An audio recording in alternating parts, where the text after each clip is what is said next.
All right, hey everyone. To those watching this as a recording, we're just going to wait a few moments to see who shows up live. And I'm tuning in from Vancouver Island, Canada. And I have some beautiful hot chocolate elixir that I've created. And hot chocolate is one of my favorites ever since I was a boy. I used to love going down to Starbucks and I would grab a hot chocolate there. And now I've become a bit more extravagant with my choices. Organic coconut milk, amazing cacao powder, and a variety of tonic herbs. So I have some Chinese tonic herbs that are adaptogens, very helpful for the kidneys specifically. I put a blend in here that I make called Healer's Tea. The product I have is actually called Restored Essence. And Healer's Tea is a traditional formula made from 4 Chinese tonic herbs, some of which most of you will be familiar with. Chinese licorice root, goji berries, schizandra berries, and dendrobium. So dendrobium is a type of Chinese orchid. And these 4 tonic herbs help to replenish the kidneys, to restore the adrenal glands, to offer a restoration of life force energy. And it's called Healer's Tea because it replenishes the fluids in the yin essence of our being. And often as healers and as givers, we tend to give so much of ourself that we can become depleted. And so this is true for mothers, caregivers, so on and so forth. And in the overgiving, we can deplete ourselves, and that can lead to fatigue, exhaustion, lack of motivation, and all sorts of things that are not ideal for happiness and well-being and thriving in life. So I really love taking these herbs. They keep me energized, they keep me focused, and I just love them. There's something about them that my heart and soul remembers and connects to and feels.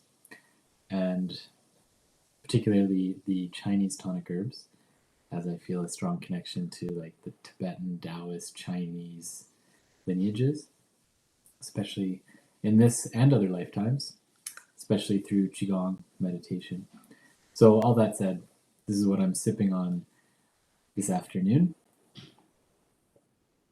And I see we have someone joining, Chantel, who I know quite well. She lives in the community here. And sometimes she comes to ceremony with us. And we've done quite a bit of work together over the past number of years. So Chantel, it's great to see you here. I'm glad you could join. I saw you were in the attendance, and yeah, really lovely to have you. And yeah, we're going to get started. So, we started this conversation talking about cacao, hot chocolate with these Chinese tonic herbs. And to remember that plant medicine is a vast array of plants, that there's many medicines, many medicinal plants. And although none of the plants within this hot chocolate are psychedelic in nature, they all affect us on a physiological level, of course, but also on a spiritual, energetic level. So all plants have a spirit, and those spirits can communicate with our energy. They can communicate with our emotional astral body, our mental body, our physical body, and they can support us in our path, especially when we start to build a rapport with the plants, meaning build a relationship with plants. And that takes time. Ideally, you are growing them, talking to them, seeing them in nature, communicating with the plant essences, the spirits of the plants, and they all have unique gifts beyond their physical effects. And some of the most profound experiences I've had in life are with cedar trees, or reishi mushrooms, or locally here we have a plant called Devil's Club, or Jithanjao is the indigenous name for it. It's a shamanic plant, none of which are particularly psychedelic or even psychedelic at all. Very deep, profound experiences with them. So all that said, we're going to start this session today with a prayer and just a settling in to the space. So inviting you to close your eyes and bring your awareness inward, bring your awareness into your heart, into your inner being. Today we're going to be talking about relationships and how relationships are living ceremonies and relationships with our own being, with the Creator, with nature and creation, and with other human beings. So taking some deep breaths into your heart, bringing your focus into your inner world. I'm going to say this prayer and inviting you to just breathe deeply, bringing all of yourself into this present moment, into the now moment. Creator, Great Spirit, Holy Mother, Father God, Divine Mother, Divine Father, Mother Earth, Father Sky, powers of love and joy and beauty, powers of truth and honesty, courage and bravery, respect, humility, and wisdom. We ask that you would be here with us. Bless us with your presence. May this talk and this ceremony here today be a blessing for all who listen, all who receive it. May it also be a prayer for all those on the path, who are on the plant medicine path, who are enrolled on this website, connected to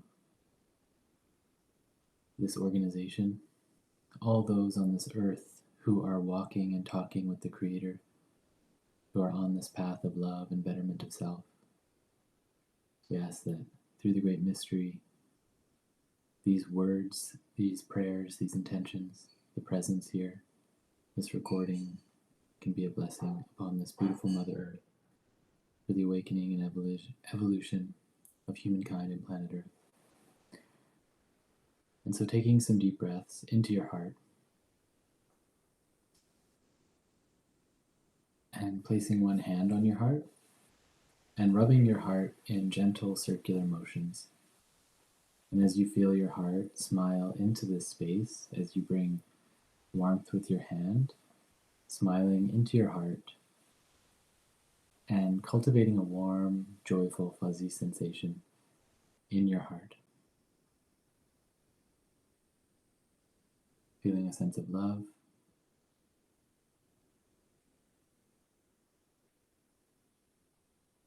if it's helpful, you can keep moving your hand or just keep it there. And think of a person or a memory that fills you with joy, love, and warmth as you smile into your heart.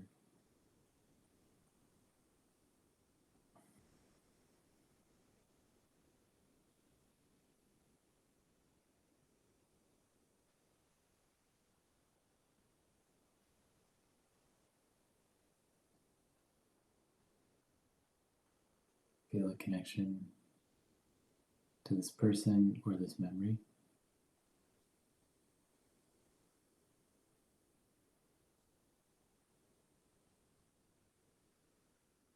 And feel joy and love within the center of your chest.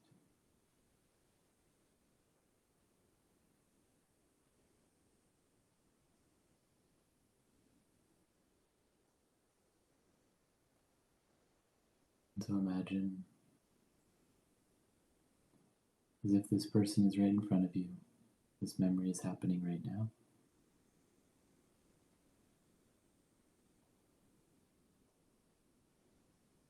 And feel this joyful, loving sensation grow stronger and brighter within yourself.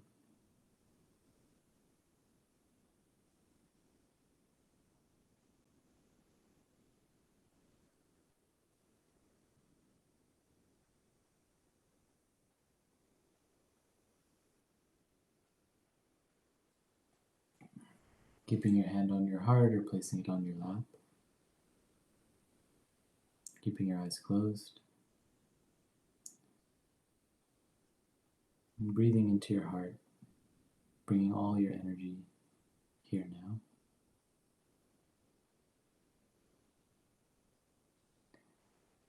And feel within the center of your chest a tiny star. Imagine a tiny golden star within the center of your chest.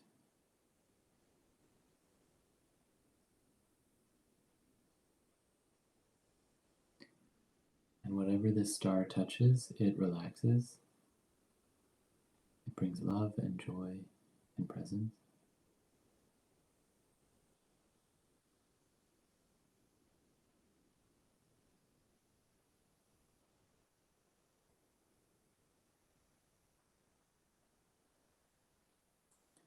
Feel this golden star, like a single star in the night sky.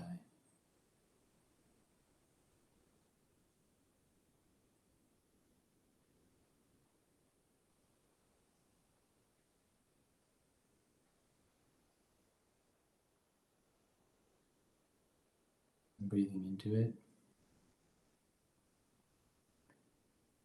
This star representing your soul, representing your true nature. This star represents consciousness within you. And this is the space that we want to navigate life from. This is the space that the plants and the teachers of this world guide us to. This place of truth and love and joy.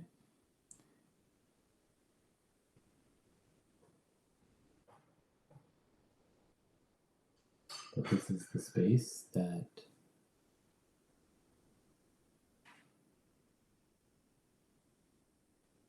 so many of us seek through experiences or people or situations.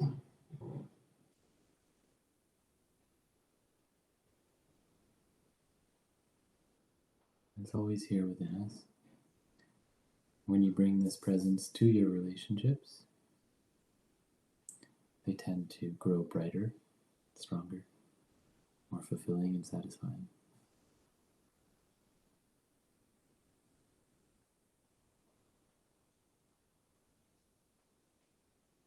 So feeling the star filling your chest, knowing that you're always connected to this place within yourself, this innermost being.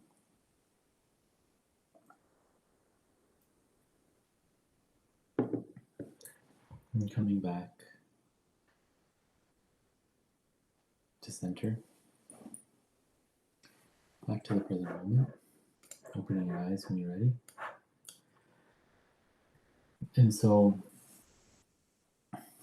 I wanted to start this talk, this call, by starting with a practice, that practice that we just did, starting with prayer and dropping us into this space, because we want to be present in life, and that's what ceremony teaches us. So today we're talking about the relationship of relationships to ceremony, and that life is the ceremony. And what really defines our life is our relationships.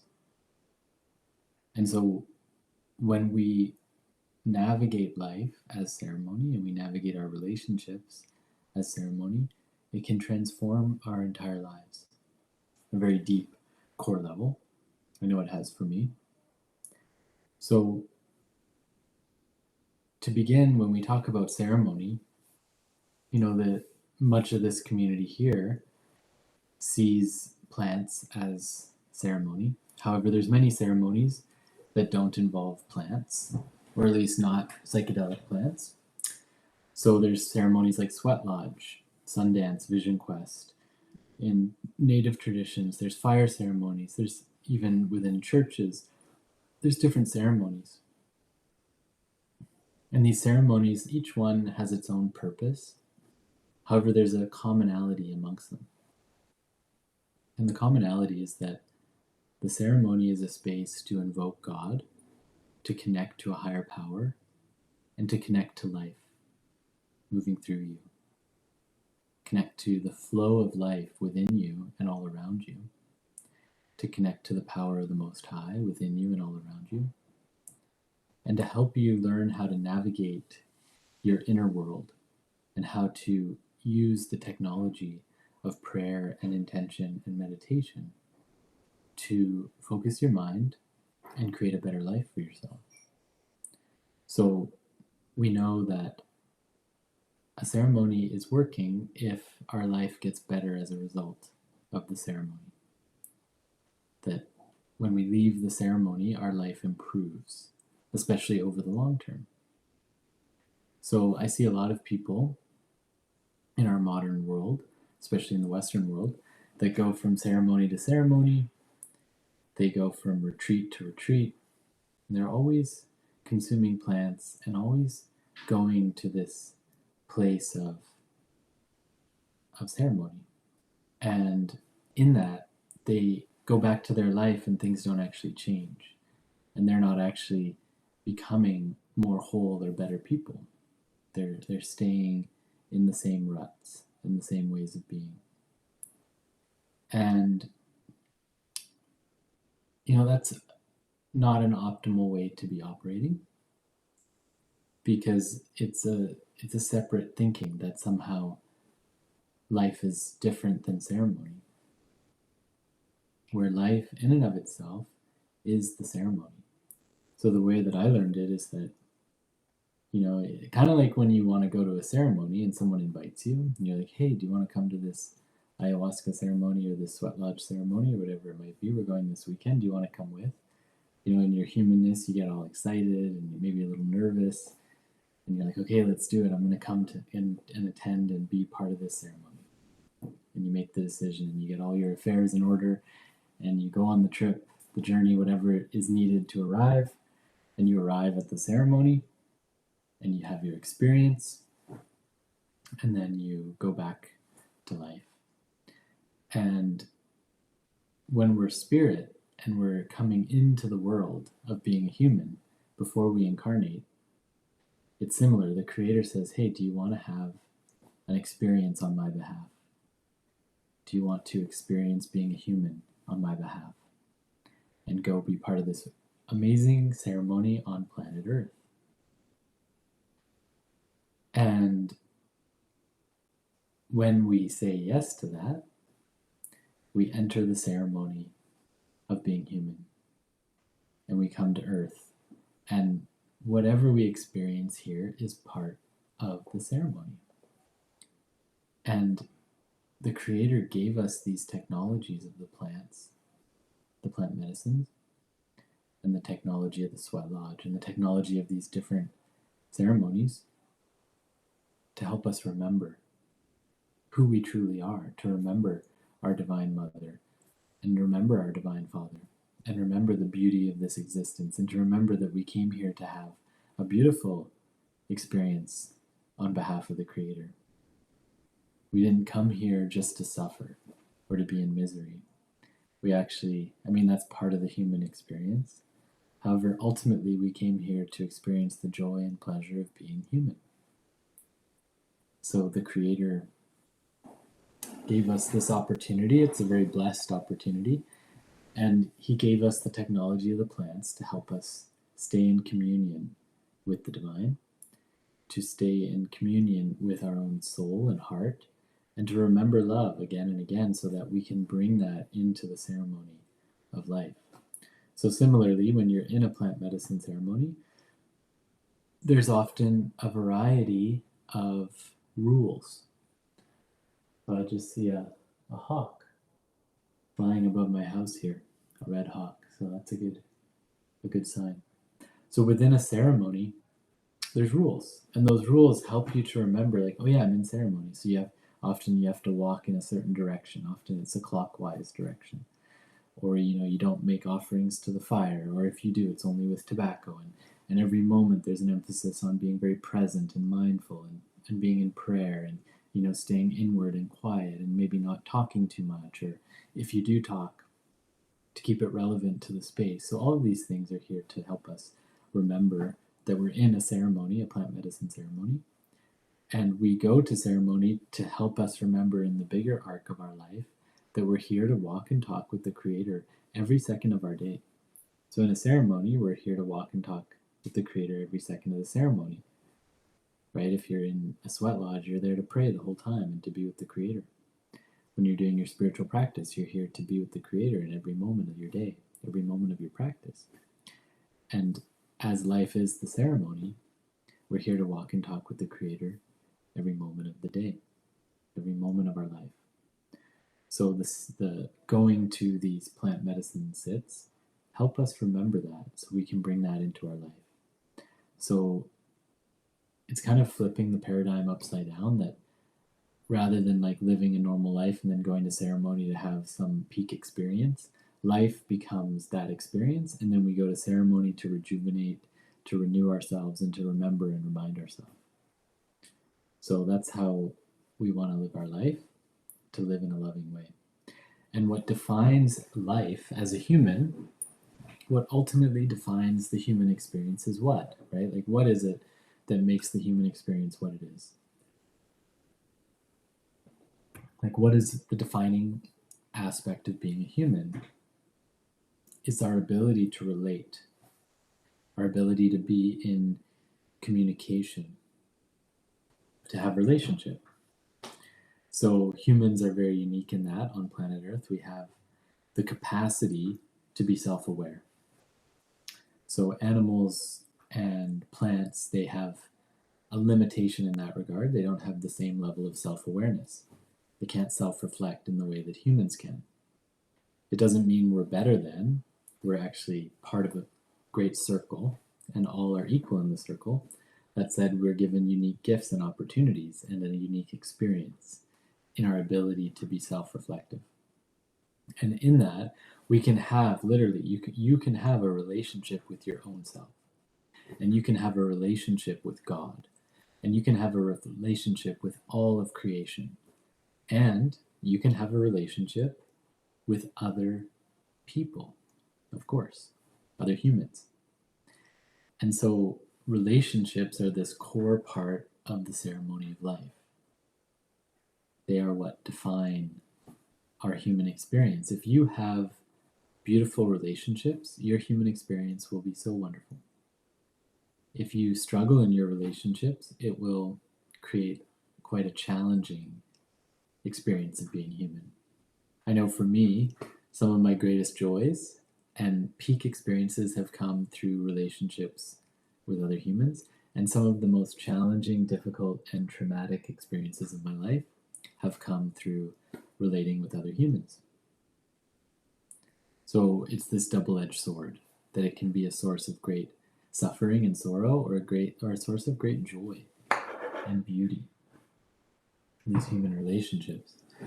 And so when we see these relationships as ceremony, we can then also release our judgment of them. Because part of what makes relationships challenging is how we judge them, how we want them to be a certain way. We have all these emotional attachments in relationship. So,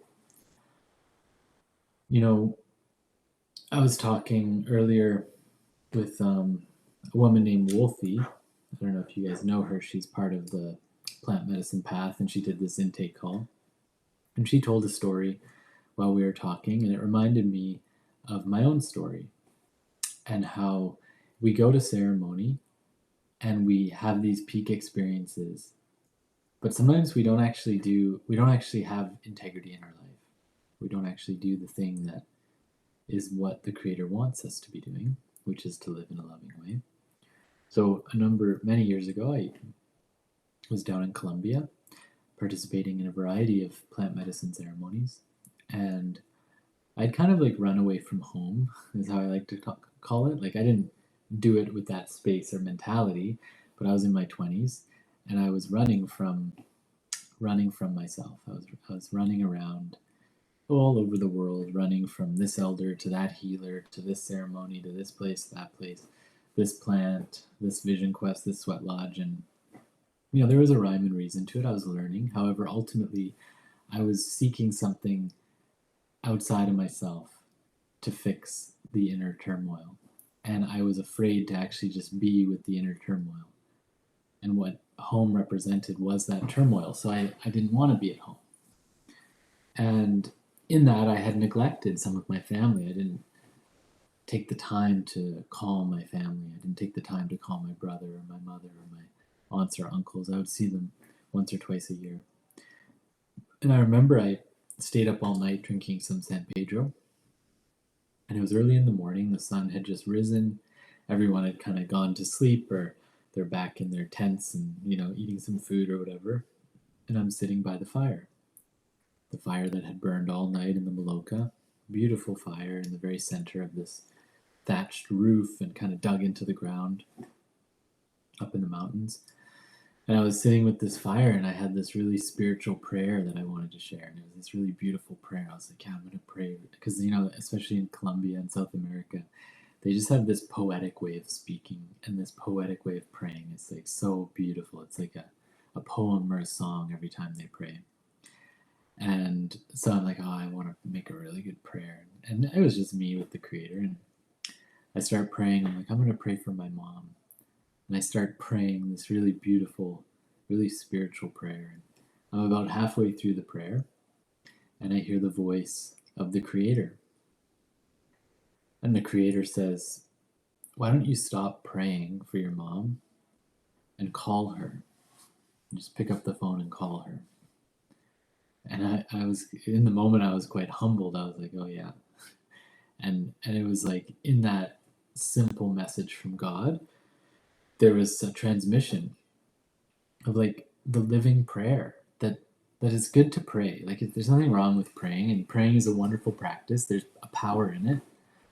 However, life is the prayer. This right now is a prayer. These words that I'm speaking, it's a prayer. Right? Every word you speak is a prayer. It's sending forth energy and vibration and intention into the world. And it can be a blessing or a curse depending on how you speak and what your underlying intention and vibration is. You can be cursing yourself or others, or blessing yourself or others. And so I could offer this tobacco all day to the fire, and yeah, it might have an impact on my mother's life. Or I could pick up the phone and build a relationship with her. And I can invite her back into my heart. And I guarantee you that prayer, I could pray every day and never call her, or I could call her once a week, and calling her is going to have a much deeper impact and effect on her and on me than offering tobacco to a fire. And I got that transmission in that moment. And so, of course, I called her that day or that week, I don't remember, but I called her, and, it took some time for that to really sink in for me. I still didn't fully get it. It took me another year or so to really grok it, or to really get it. And it took my life falling apart, relationship ending, losing my community, losing my job, my home, and losing everything, literally, and losing my sense of self-worth, losing my self-esteem and my confidence. I was a broken man. And I came back to my mother's house, and she invited me in. And that's when I started to really show up to that relationship and realize that that's where the healing, like, I had gone around all these places looking for healing, and the healing was waiting for me right there at home in my relationship with my mother and in my relationship with my father, who had passed away. However, there was a lot of repair and healing that needed to happen with my father as well. And it's a lot easier in some ways when someone is not on earth any longer, because their ego is not present. So you can really, if you're willing to go to those places, you can do a lot of healing. However, when the person is still here, if they're willing to meet you in it, it's so powerful, it's so potent. And it's harder, but it's more fulfilling and more potent. So don't wait till that time when the person's gone. It's never too late, but do it while they're here. Whoever you have conflict with, spend some time to bring blessings to them. And so right now, if you just imagine, just take a moment. We'll do a little practice here, a short couple minute practice. I like to incorporate practices into these teachings. So think of someone in your life who you need to have some sort of repair with. It can be someone who you still talk to, someone you don't talk to. They can be alive, they can be dead, doesn't matter. Anyone that you feel you need to have repair with. Maybe they've hurt you, you've hurt them, whatever, doesn't matter. There's some energy there, there's some conflict there. And just take a moment to pick that person. It can be anyone. And close your eyes and imagine that person in front of you.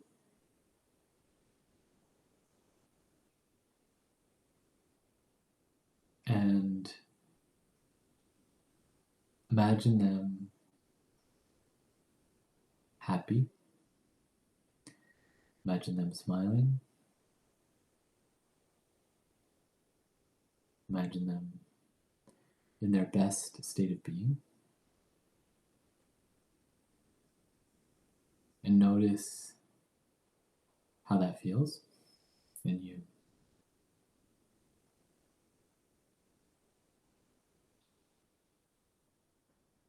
And now imagine this person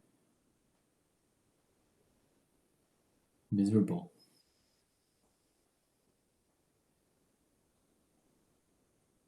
Imagine them crying, angry, distraught. And notice how they feel and how you feel.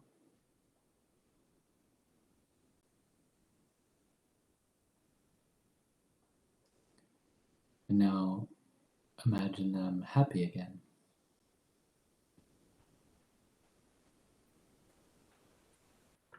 Imagine them in front of you happy.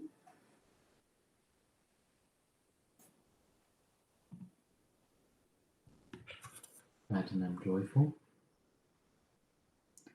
Notice how they feel.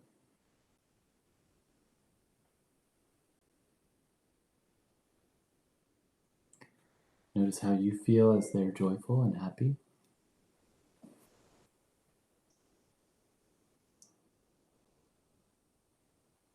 And feel your genuine well wishes towards them. That they be joyful and happy.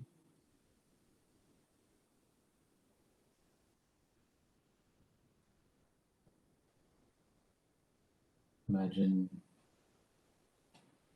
a golden thread from your heart to theirs.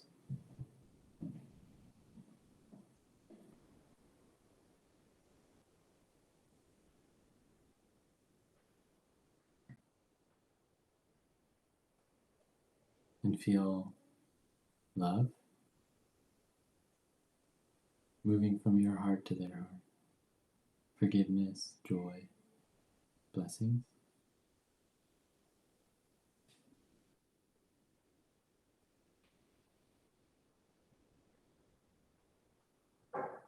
Feel their gladness and your gladness.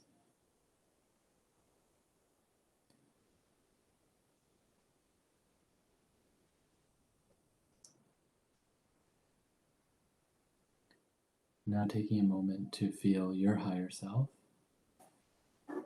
as if it's a beautiful star about a foot above your head, a golden light, a beautiful radiant star above your head, and imagine a golden, beautiful, radiant star above their head, both of your higher selves.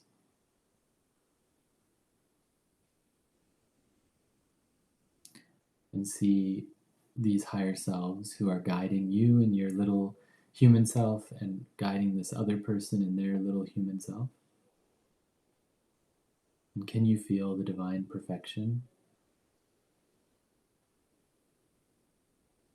of this orchestration? Whatever this conflict or problem is, that your higher selves have brought each other into your life to learn these lessons, to receive blessings and insights.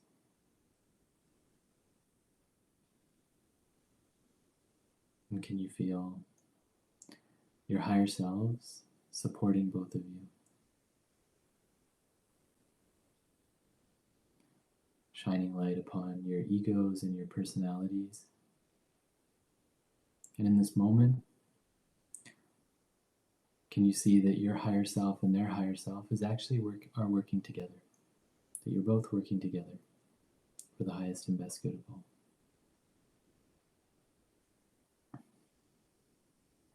And can you trust that it's all going to work out as it needs to, as it's meant to?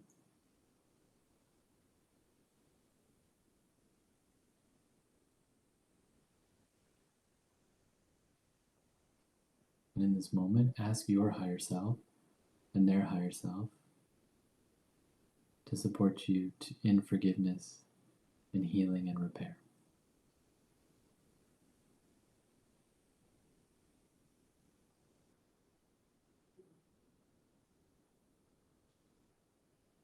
So asking your higher self and their higher self to support in healing, forgiveness, and repair.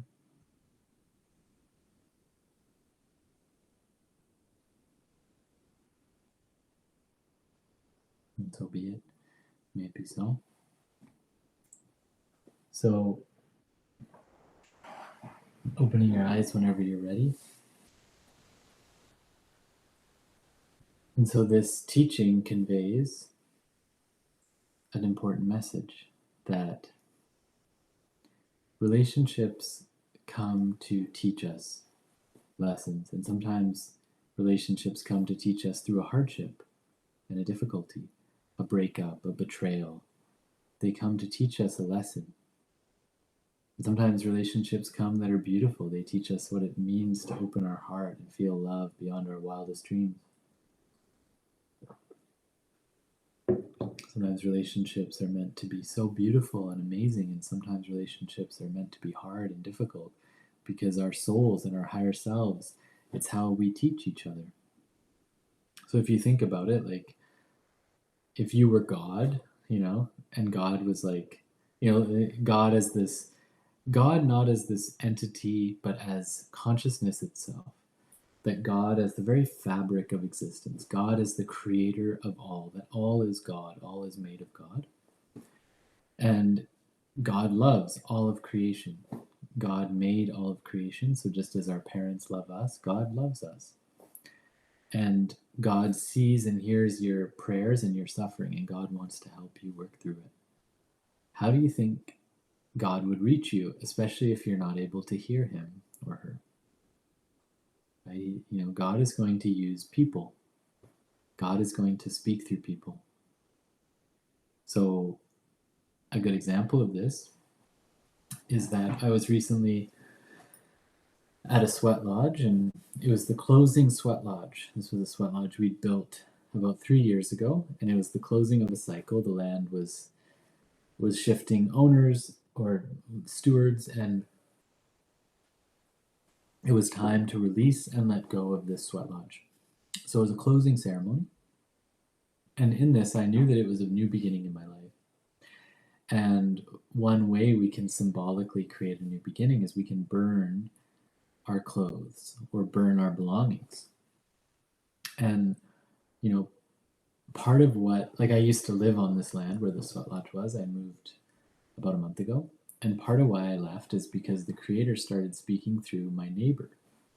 And the way the creator was speaking through my neighbor was that the neighbor started complaining to the local bylaw and the government about what we were doing there, causing all sorts of problems. Because here, if you complain to the bylaw, they start breathing down your neck. It's a whole thing. So they started complaining about what we were doing because we were helping people, and they just wanted to be alone, I guess, and they didn't want ceremonies happening. Whatever their reason, I don't know. They never told me, but they started causing problems. And at first, I felt victimized. I felt like, why is this happening to me? I'm just trying to help people. I'm just trying to make a difference, and why is this? And then I stopped and really prayed into it and realized, oh, like it's because God is speaking through my neighbors. It's time for me to move on. And I'm not able to hear God in my stillness. So God needed to speak through someone. And often we listen through pain because pain really is like, whoa, this is uncomfortable. I can't bear it. So I needed that fire lit under me to make a choice. And so I did. And so that's kind of some context for the neighbors. So as I'm driving to the sweat lodge, I think I have the thought, should I burn my clothes? Because I had this set of clothes that for me represented an old identity and represented the ceremonies. I said, should I burn these clothes? And it was a passing thought. I moved on. I didn't give it too much more. And I thought, maybe I will, maybe I won't. And then we get there. My friends now live on that land. We light the fire for the sweat lodge, which is this big, huge fire. It's like a bonfire size because you have to cook all these hot rocks on it. And as we're lighting the fire, my friend said, I just got a call from the landlord. I said, oh, really? He said, yeah, the neighbors just called and complained. They said that we are burning clothes and that they're threatening to call the fire department. And I just start laughing. I'm like, dude, that's crazy.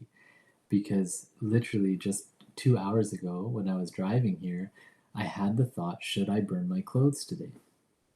And keep in mind, like, I haven't burnt any clothes yet. It was just a thought. I hadn't burnt them yet. And it was just a normal fire. No clothes. It was just wood. Just a regular old wood fire. Big, huge wood bonfire, whatever. So in that moment, I was like, thank you, God. You answered my prayer. You spoke through this person to deliver the message that I need to hear because the burning of my clothes is important, or you wouldn't have done that. It was a very important moment because we can, through these symbolic acts, it adds power to our prayers. It puts our skin in the game. It says, I want to change and I'm willing to let go of these clothes that are dear to me, that I identify with, that I love, that I cherish. I'm letting them go, not because I disrespect them, but because I know that when I let that go, it's also letting go of that which I need to release within myself. So I gave thanks, and after the sweat lodge was done, I got my clothes and I threw them on the fire. I burnt them and said a good prayer. And everyone was looking at me because I stripped down naked and burned my clothes. They were like, what's this guy doing? I didn't really tell anyone what I was doing. I just burnt them. I mean, I still had my underwear on, but I burnt everything else. So, this is through relating with the Creator, through relating with the fire, through relating with my neighbor. Even though it was not the most comfortable relationship, I could orchestrate a bigger ceremony of my life. So, this is one way we can look to this. Another way is through our intimate relationships. So, intimate relationships being those people who are close to us, those people who are dear to us. So we want to connect with those people and see those relationships as ceremony in and of themselves. When you go home for Christmas, because Christmas is coming up here, it's November 21st, and when you go home for Christmas, seeing that time with your family as ceremony, seeing that time as a time of mirror, ceremony, growth, transformation. Because ceremony is here to help us transform. Ceremony is here to help us shift and change and grow in ourselves. So all relationships are mirrors. Relationships come here to mirror us. So when your relationships aren't working the way that you want them to or you think they should, it's often because they're trying to show you something about yourself. That you are the common denominator in your relationship. So if you have problems with a person and you have problems with another person and you can see a pattern and it's clear on the outer, it's good to take some time to look on the inner because you are the common denominator in all of your relationships. So when we look to relationships as a ceremony, we look to them as mirrors.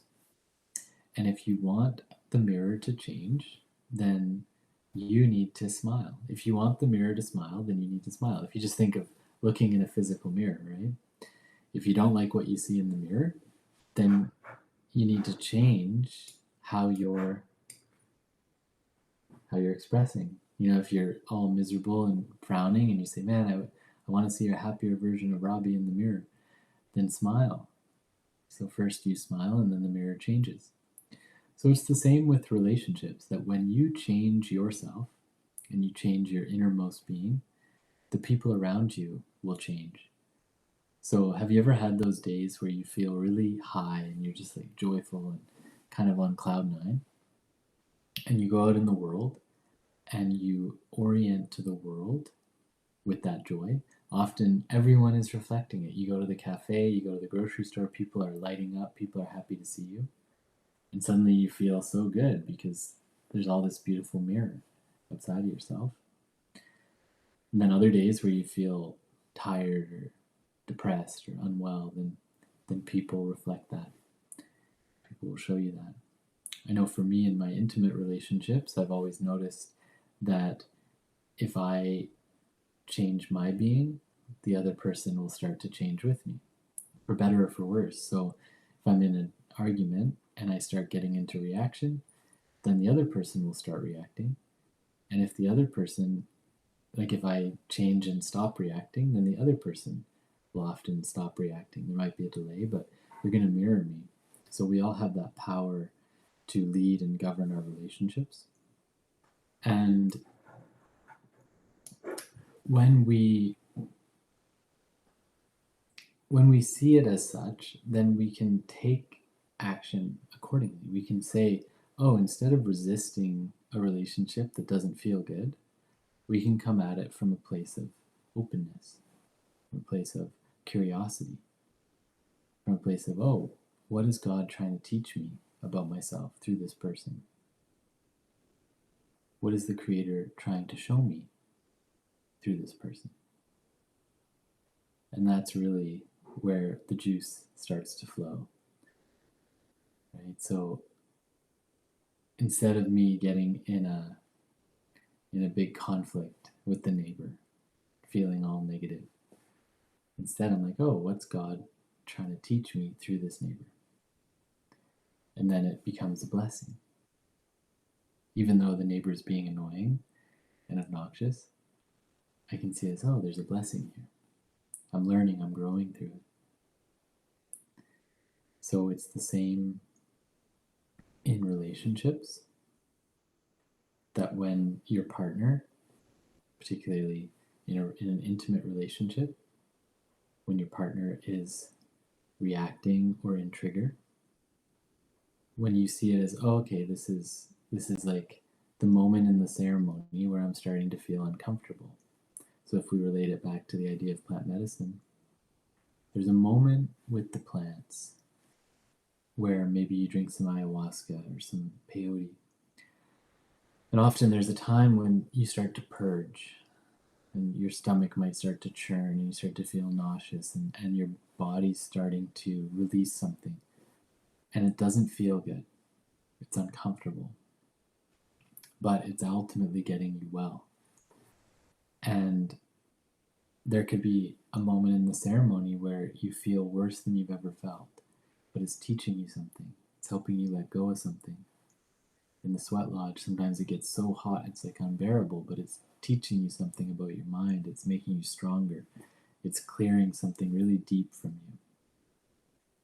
So those moments in ceremony prepare us. They prepare us because they teach us how to hold our center. They teach us how to hold our center in the chaos of life. They teach us how to hold the center of our being when life is in chaos, and often life is in chaos when the people around us are in chaos, or when our inner world starts to become chaotic. So it prepares us to learn how to hold our center in a good way. So when that person is reacting, if you hold your center, you will respond. So let's say your partner is speaking negatively to you. They're getting angry, maybe they're yelling, maybe they're saying something that's disrespectful. The knee-jerk reaction is to usually either fight back or withdraw, right? Those are the two main reactions, kind of fight or flight or fix. So there's really three main reactions. So now we're going to go into a bit of teaching around relationship dynamics as it relates to seeing it as an opportunity for self-mastery, as an opportunity to know yourself, as an opportunity to master your emotions and your reactions and how you show up in the world, which is what really makes a difference in your life. So someone reacts, they get mad, they start projecting on you. They're in reaction, they're hurt, they're scared, and maybe they're fighting, they're saying something mean to you. Now, naturally, there's a reaction in the system, and it's fight, which is then either getting mad at them or fighting back, saying other words that try to dominate them or overpower them. There's flight, which flight can either be literally just running away and avoiding the conflict altogether, or more commonly, it's shutting down. So, maybe you're someone who shuts down. What that means is like you freeze, you don't know what to say, you kind of get in a freeze or a fawn response where you just kind of become complacent or submissive in a way that's not healthy. So that's another form, which is flight, or fix. And you start thinking, okay, my partner's upset, they're triggered. What do I have to do right now to put this fire out? What do I have to do to fix them? How can I change how I am or say the right thing so that they relax or they let go of this trigger, and you try to fix it. And all of those are forms of reaction. And when we react, it tends to create more of the same. So it's kind of like, imagine there's a fire burning and you want to put that fire out. You could pour water on it and that will tame the fire, or you could put more wood on it, which will make the fire worse. Or you could spray it with a fire, what do you call that? Blanking. But when yeah, it's so funny. I can't remember the name in this moment. Anyways, the thing you put fires out with. And when we react, it's like putting more wood on the fire. It's like saying, oh, I want to fix this, I'm going to just put more wood on and try to choke it out or something. But what we really need to do is pour water on it, and that's when we respond. So when we respond, we move from a space of centeredness. We take an assessment of the situation. We move from our center in a place of love, and we say, okay, like, what's going on here? We assess the situation, and we speak from truth, we speak from love, and our soul guides us in that moment.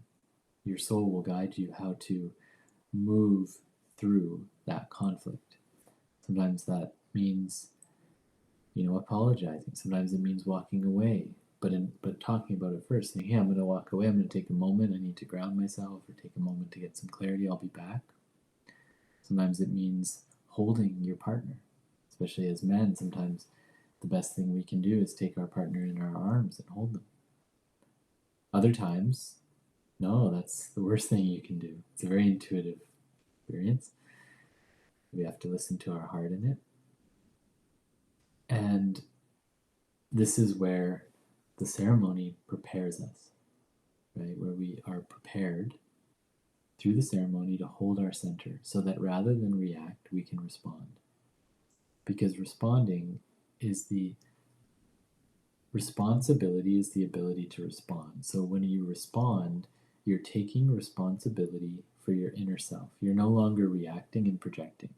So when we're in reaction, we're constantly looking outside of ourselves. We're in blame, we're in shame, we're in projection, we're in finger pointing. So reaction, that's why reaction never fixes anything. It only makes it worse. Or at the very least, keeps it at the same temperature, which is not a pleasant temperature, right? So when you're in reaction, you're in usually frustration, judgment, anger. You're pointing the finger at the other person, and you're not in a space of responsibility. Because reaction is there for a reason. It's a primal response. It's like you're being attacked by another human. Let's say you're out in nature, out in the wild, and you're more of an animal type human, and you're being attacked by another human, or suddenly there's a big jaguar that jumps out of the bushes. You don't have time to do anything but react. You have to react, and you have to just say, this thing is attacking me, my life is in danger, I'm going to react and kill it because it's life or death, right? I don't have time to think, oh, but it's a living thing and I love jaguars, or this is another human and they have a family. It's like, no, this other human is trying to kill me, and I don't have time to be compassionate. I need to like act and react and just do the thing, right? Whereas in the modern world, our system might perceive someone as threatening us, and it can feel like emotional, like death, but ultimately we don't, like, reacting isn't going to help. That primal response isn't helpful in that moment. We want to respond. We want to respond by having the ability to respond, the responsibility of our inner world. So when you're being attacked by a jaguar, it's not a time to think, okay, I'm feeling judgment and I'm feeling triggered and there's a lot of fear, and I'm going to sit with that and be with it. It's like I'm going to be responsible for how I feel. It's not the jaguar's fault. By then, the jaguar has already eaten you. You're dead. You don't have time for that. You don't. It's not the time. It's not the place. But in relationship, that's the practice we want to cultivate. We want to stop reacting and take responsibility. And that can be as simple as just saying, hey, I'm overwhelmed. I'm going to walk away. I'm overwhelmed. I need a moment to breathe. I'm overwhelmed. I'm feeling a lot. I'm feeling a lot of anger. I really need right now to just know that everything's okay. I need a hug. Whatever, getting in touch with what you need and asking for it.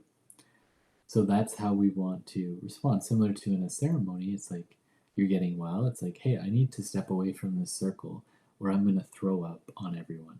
And no one wants that. It's like, that's the equivalent of just reacting to someone. You just emotionally throw up on them. In the ceremony, it's like you're in a circle, you're about to throw up. It's like, yeah, that's a good time to walk away and tell someone and say, hey, I need to get well. And then they'll tend to you. So similarly, that's taking responsibility in the ceremony space. In life, we want to take responsibility by saying, well, I'm feeling a lot of anger, projection, reaction. This is not a time to try to talk about it. And as I speak this, I still learn it. In the moment of conflict, it takes incredible discipline and self-control to not be in the constant reaction. Because there's this tension that we get stuck in. And sometimes we get stuck in it because we want to come out the dominant one. Sometimes we get stuck in it because it's uncomfortable and we love this person and we want it to be all okay.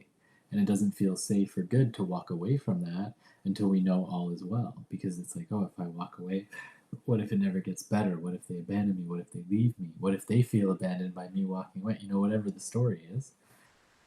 So there's a lot on the line, or so it feels there's a lot on the line. We want to get okay with that and know that by walking away, we can, or by taking space, or by taking a moment, taking a breath, coming back to responsibility, we are going to create a much better outcome. Because then we'll start to show up and change how we look, and the mirror will change. The person will change, and if they don't change, if that person is unwilling or unable to take responsibility, then that's also an insight. That's something that shows you about where that person's at emotionally. And for me, I really value responsibility in relationships. I really value integrity. I really value people that want to meet me in that. So if someone's unable to meet me in it, then by me taking responsibility, I get to see where they're at. And if they don't meet me in it, then it's like, okay, maybe this person is not the person for me, right? Whether it's a partner, a friend, or whoever. So relationships, intimate relationships, those that are close emotionally, are always going through periods of harmony, disharmony, and repair. So it's like a ceremony. There's times in the ceremony where everything's harmonious, hunky-dory, things are great, open heart, talking to God, and then there's going to be disharmony. You're talking to God, your heart's blasted open, then suddenly that old trauma or wound arises within you. And it's like, oh my God, disharmony. I'm back in my pain body. I'm back in my misery. Okay, I'm lost. I'm stuck. Okay, now I have to repair. Now I have to doctor myself. I have to heal myself. I have to learn how to be with this with loving presence and repair. And then it returns to harmony. And then maybe there's another moment of disharmony. So that's how it is in ceremony. That's how it is in life. And that's how it is in relationships. You're constantly going through periods of harmony, disharmony, and repair. And we want to learn how to, like, when you're in harmony, all is well. The secret is to learn how to navigate the disharmony from the center, from your center, from that golden star, that place within your heart, and to know how to bring it into repair, how to bring it into right relation, which always comes from both people taking responsibility. That's what repairs things, right? So if you don't take authentic responsibility, you can't make an authentic apology.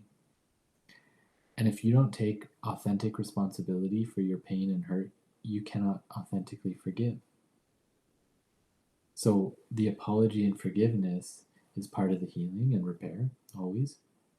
And until both people take responsibility and they both come to a place of forgiveness and apology and ownership, it's very hard to repair. You might be able to repair as an individual, but the relationship, very hard to repair. So that comes through self-responsibility. Okay, so let's say you have a conflict with someone and you feel hurt and they feel hurt. Well, both people have a story about the other, and both people may feel like they're justified in their pain. But the truth is, you both created the conflict. Therefore, you both have something to own in it. It doesn't matter who started it. What matters is that you both want to come into harmony again. There's a desire for harmony. Humans desire harmony. Humans desire love. Humans desire joy and pleasure. That's why we want to be in relationship, for the love, the joy, the pleasure. So that's what is found through harmony. So we all desire it, and that's why disharmony is so uncomfortable. So we both need to realize that we contribute to the conflict and then take responsibility for it. And there's a little equation that's helpful, which is like, if you're in conflict with someone, you're both contributing to the conflict. That said, it's not always a 50-50 deal, right? So like, let's say someone is, let's just say, for example, you have a past experience in relationship where there's a lot of trauma around making food. Maybe you had a partner in the past who, whenever you made food, they would talk down to you, they would be mean, they would get abusive, and they would tell you how bad your cooking is. And it's like you have all this trauma around food and cooking food and being with your partner with that. And now you're in a whole new relationship, but that trauma is still there. You start making the food, and your partner says, "Oh, you should take those eggs off the oven. They're gonna overcook." And your partner is just saying that to be like, "Hey, we should, it's gonna overcook. We gotta fix it." But you interpret it, and all that pain body comes up, and you get triggered, and suddenly there's all this pain, and then you project on them and get all mad and reactive. It's like, and then that person, then your partner shuts down and feels bad, and their heart gets closed and all this stuff, right? And then that creates more problems because now they're triggered and then they react, and then it creates this whole big fight. It's like, it doesn't matter who started it. What matters is that you're now in disharmony and it's time to repair. So in that context, the person who had the trauma from past relationships, they might be responsible for 90% of the problem here, right? Meaning they contribute, because they had such a strong reaction and pain around it, they're responsible for 90% of that conflict. And maybe that other person's only responsible for 10%. But they're still responsible for 100% of that 10%. And this person is responsible for 100% of that 90%. you're not responsible for their percentage and they're not responsible for your percentage. So then, in owning 100% of whatever is yours to own, you can alchemize it and shift it. And then when you come back together and talk about it and share about it and come back into harmony once you have the clarity, now there's healing. Now there's repair. Now you can return to harmony. And often, if it's done with grace and love and forgiveness and joy and beauty, you will grow closer because of it. Because a perfect relationship is not in harmony 100% of the time. A perfect relationship goes through these cycles, and these cycles happen and grow the love and grow the capacity for love in the connection. So it's normal to go through these things. And one of the secrets of this is learning to be intimate with each other in an emotional way, learning to be vulnerable. I know for me in relationship, I found it very hard to be vulnerable for much of my life. I didn't know how to share my inner world. So I didn't know how to be intimate. I often felt separate and disconnected from my partner. So remember, what is intimacy? Intimacy is into me you see. Intimacy. Into me you see. It is revealing your inner world, revealing your inner self. What's alive within you? What are you feeling? What are you experiencing? Is it good? Is it bad? Is it beautiful? Is it painful? Revealing that. Because no one knows what's happening inside of you. You have to reveal it. I didn't know that. It's like somehow I thought, everyone knows what I'm experiencing in here. And I didn't, it was a block. It was this weird blockage, disconnection I never learned. And eventually, through much pain, I learned, revealing brings closeness, withholding brings separation. So when we reveal in a grounded way, in a loving way, it brings us closer because we're sharing our inner world and we're listening to love. When we withhold and hide, it creates distrust, disharmony, and imbalance.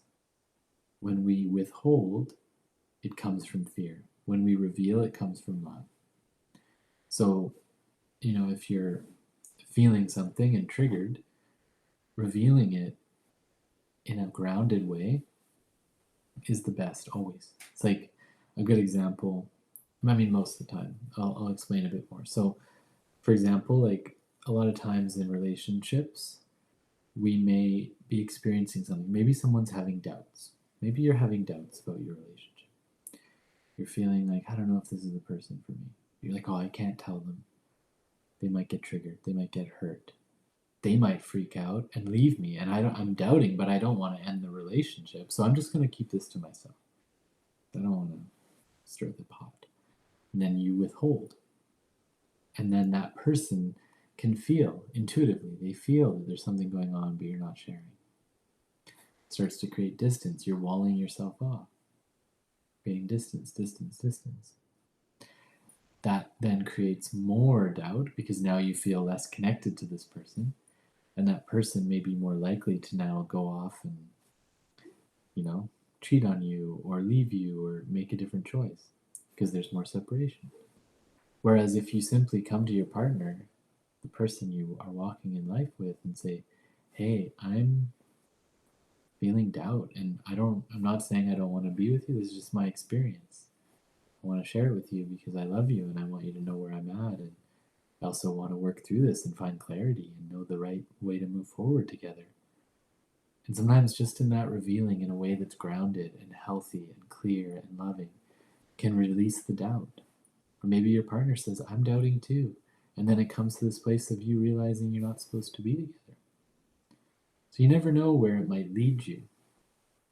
So learn to reveal. And it also isn't something you need to reveal everything all the time. Because sometimes we go to extremes. Like, okay, I just need to reveal everything all the time whenever it's happening. Like, no, I've made that mistake too. It doesn't serve. There's discernment. And we want to reveal, what's important here is when you reveal to your loved one, you want to reveal from a place of clarity. as much clarity as you can have. So a lot of times we start feeling something and it's called a half-baked idea. So it's half-baked, it's not done yet. And you don't want to serve a half-baked piece of bread or a cookie to your guests. It's disgusting. It's not going to be good. It's just weird, doughy, it's not tasty. You want to fully bake it. So when you serve up a half-baked reveal to your partner, it's not going to land well, or to anyone. They're going to be like, okay, this is unclear. And if you need, you take space. You say, okay, I need to take space and bake up this idea. Call a friend. Have a coach or a therapist, someone you can bounce ideas off of. Get clarity. So when you come to the person, you can reveal with clarity. You can reveal from a truthful place. And now they can receive it with clarity. Because once again, relationships are a mirror. So if you come and your half-baked idea is full of doubt and uncertainty and it's not clear, when you share it, it's going to land in that other person with that vibration and energy. And they're going to mirror that most likely. And then it's going to create more of that. Now both of you are confused and uncertain and all the rest. Whereas when you can come with clarity, very powerful, then it'll impact them with clarity. They'll be able to receive it with clarity. It won't trigger them in the same way, most likely. So I was talking with a friend recently, and he talked about this. He had a major life decision that he had to make, and it related to a commitment that he had made to a group of people and to one of his teachers. And he was deciding to make a new choice based on the guidance from his soul and from the Creator. And at first he was coming at it from doubt, because he was like, I made this commitment, I said I'd do it, I don't know if I should not, I'm not sure what to do. And he was doubting. And when he shared from that place, his community and his teacher mirrored it. It was like they were like trying to talk him into it and trying to say, like, there was all this stuff that was happening that made it more confusing for him. And then he prayed on it, meditated with it, and got really clear. He realized, you know what? I'm not going to do this. God is guiding me elsewhere.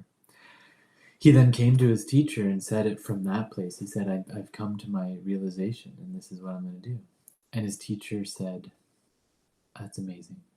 I'm happy for you. I'm glad you found clarity. I wish you all the best. I'm always here for you. I love you.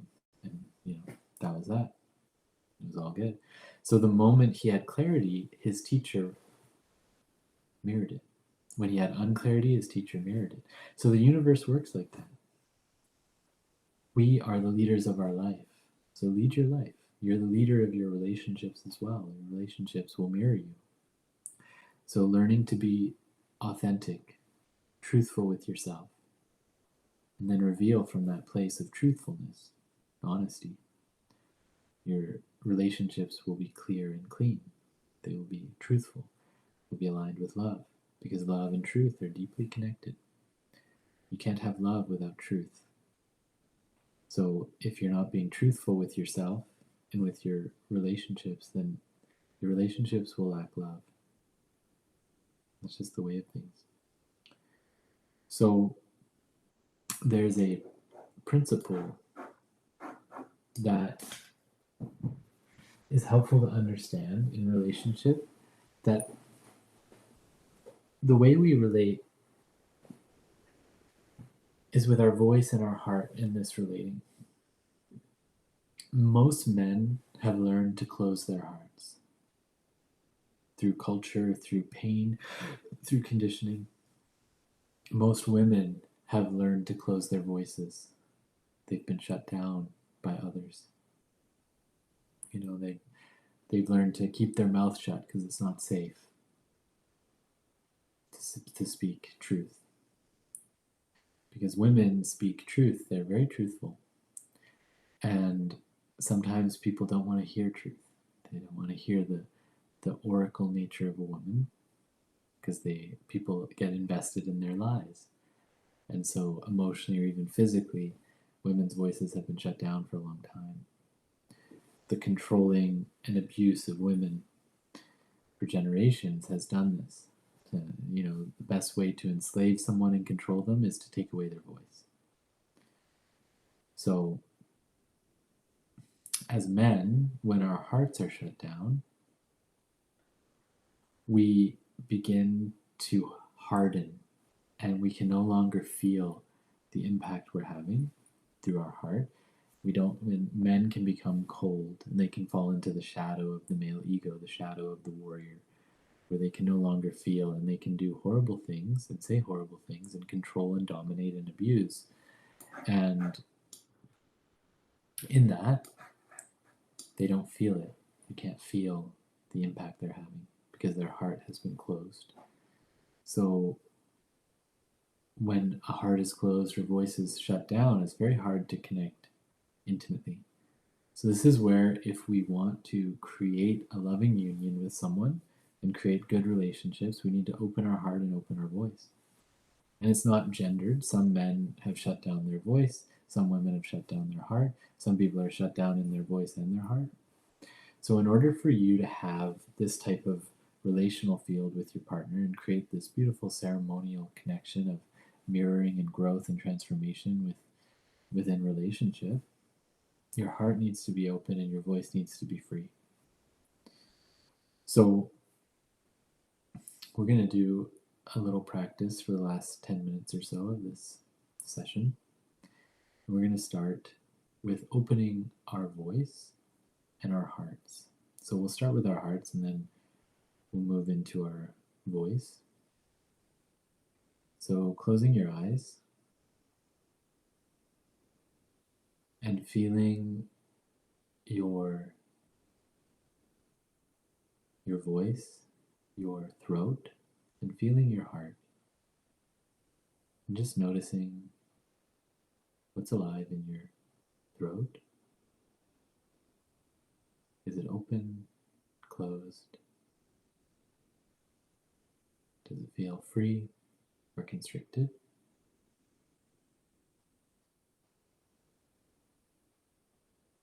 Can you feel any tension?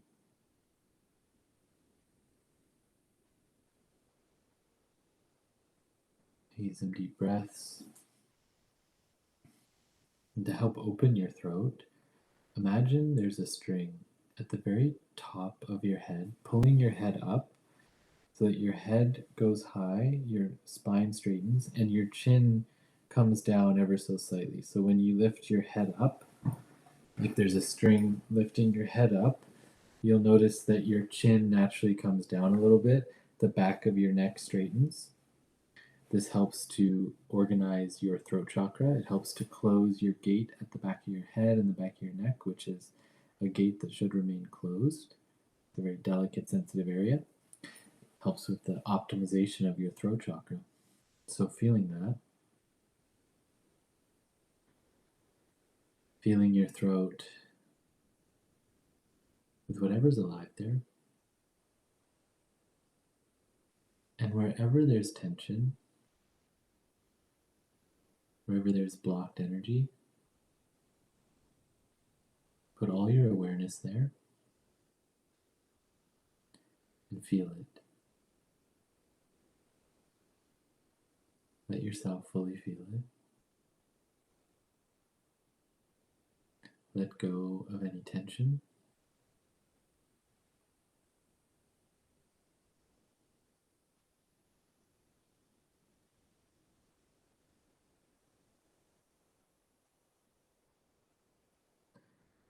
Wherever there's resistance to whatever energy is alive in your throat, let go of that resistance now and just allow it to be there.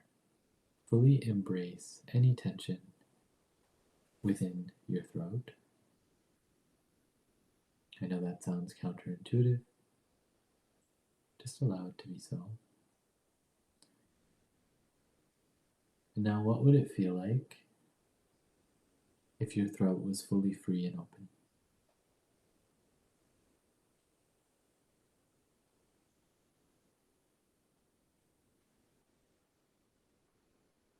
What would it feel like if your throat was fully free and open?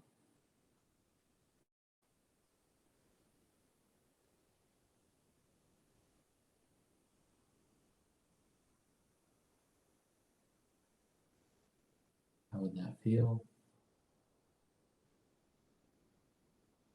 Can you feel it now?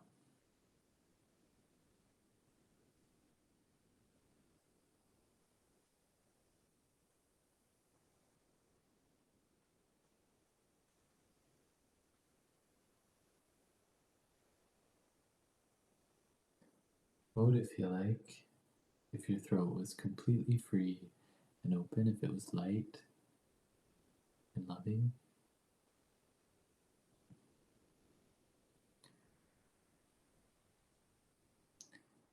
And now switch back to your throat, feeling closed and constricted. Imagine your throat is fully shut down. So we're going to switch back and forth. This helps to create contrast and uses the power of your mind to create your reality. So imagine now that your throat is fully shut down, as if someone's hand is over it, as if there's shackles around your throat, as if you're not allowed to speak. And feel that for a moment. Feel the heaviness, the stuckness. What does it feel like to be fully shut down in your throat? Be fully in this, immerse yourself in it.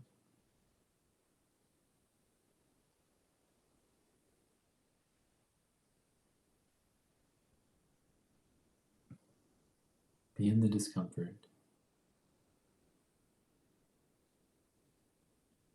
Notice how negative the experience is.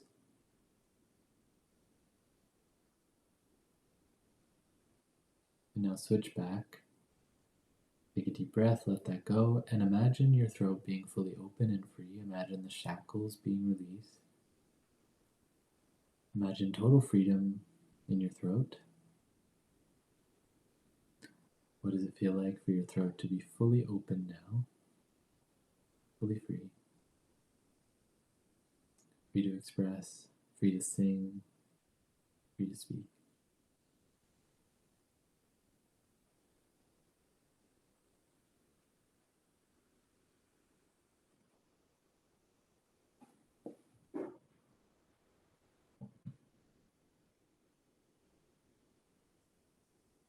What does it feel like to free your voice?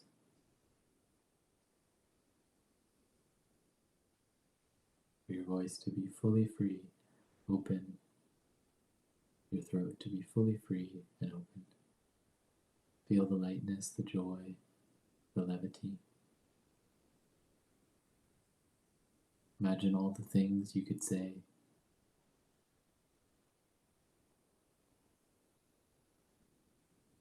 all the truth you could tell, all the lives you could touch.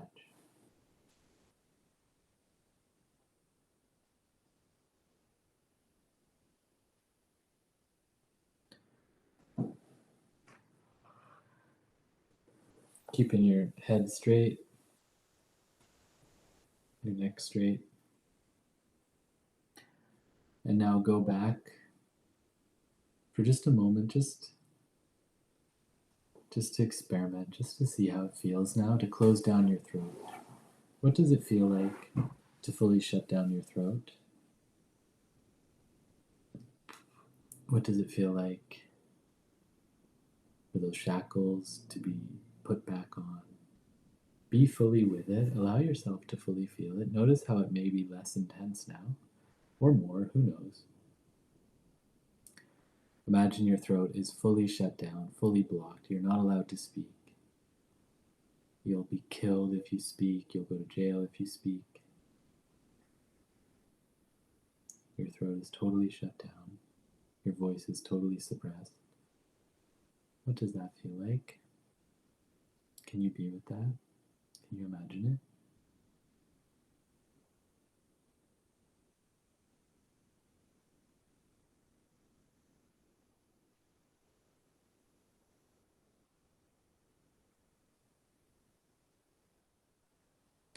Just being with that for a few more moments, as much as you can.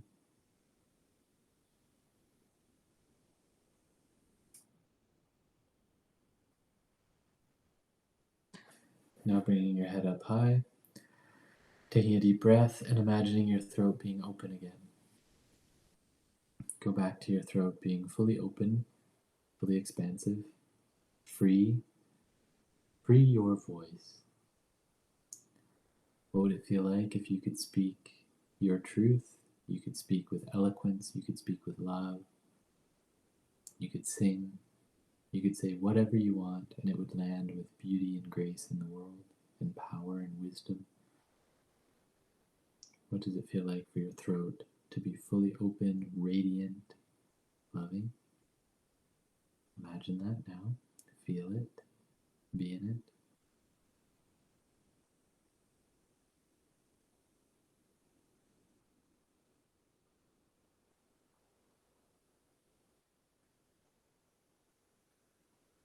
Feel the lightness of an open voice.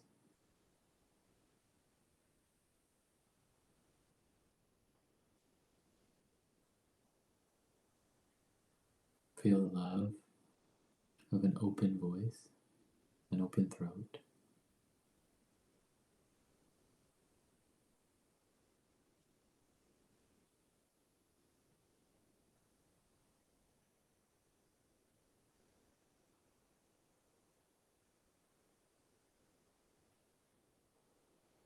Feel expansion and bliss in your throat.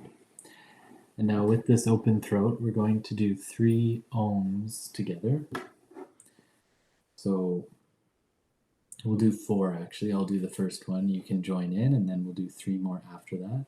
So expressing this open voice, expressing this channel being open, using the power of the Om to radiate bliss and freedom and cleansing. And with these Oms, may it cleanse any fears, any negative programs, any projections, any judgments from others or judgment of self towards your voice. May it free that. May it release any shackles, any bindings, keeping your voice suppressed. And may it help the full opening and flourishing of your throat chakra and your voice. So taking a deep breath.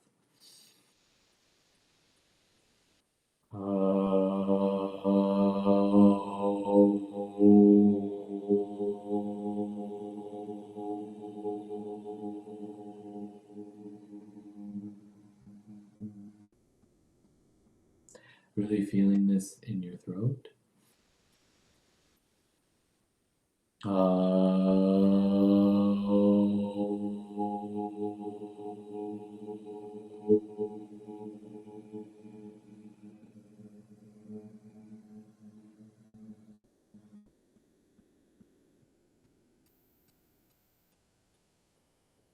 And 2 more.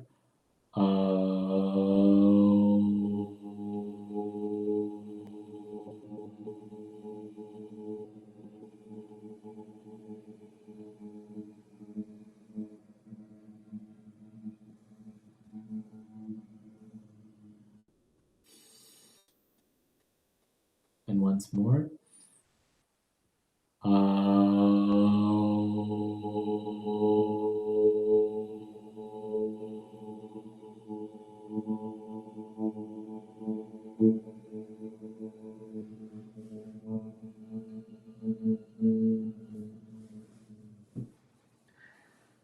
Closing your eyes, feeling your throat, feeling your voice, feeling the opening.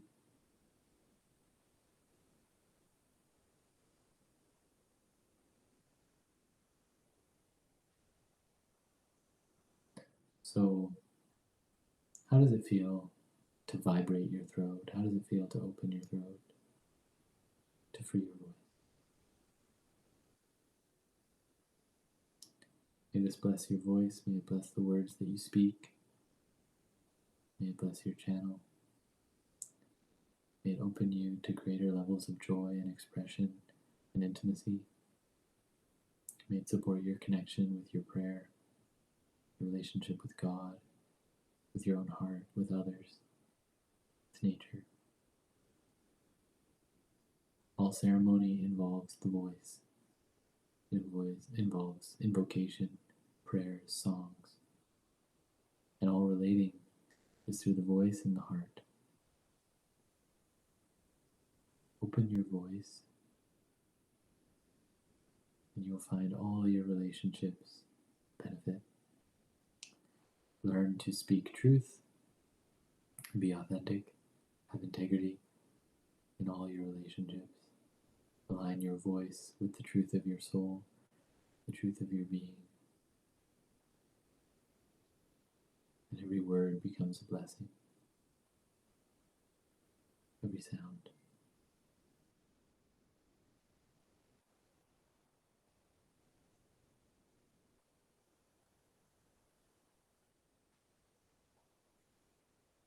And so we've run out of time, so we'll leave the heart for another time.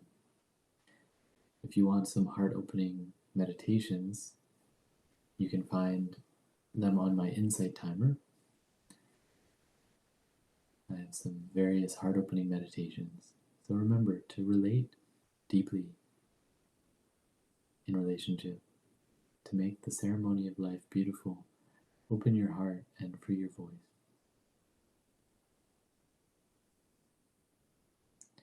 To walk and talk with the Creator every second of your day, to build that relationship. Open your heart, free your voice.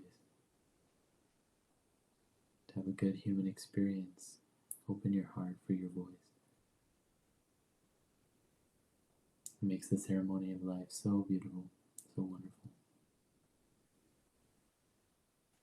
And so if you'd like to learn more about my work, you can find me on YouTube, Facebook, Instagram, Insight Timer. I have a variety of offerings around the teaching shared here, around living love, walking and talking with the Creator, building good relationships with yourself, with others, with God, with this medicine.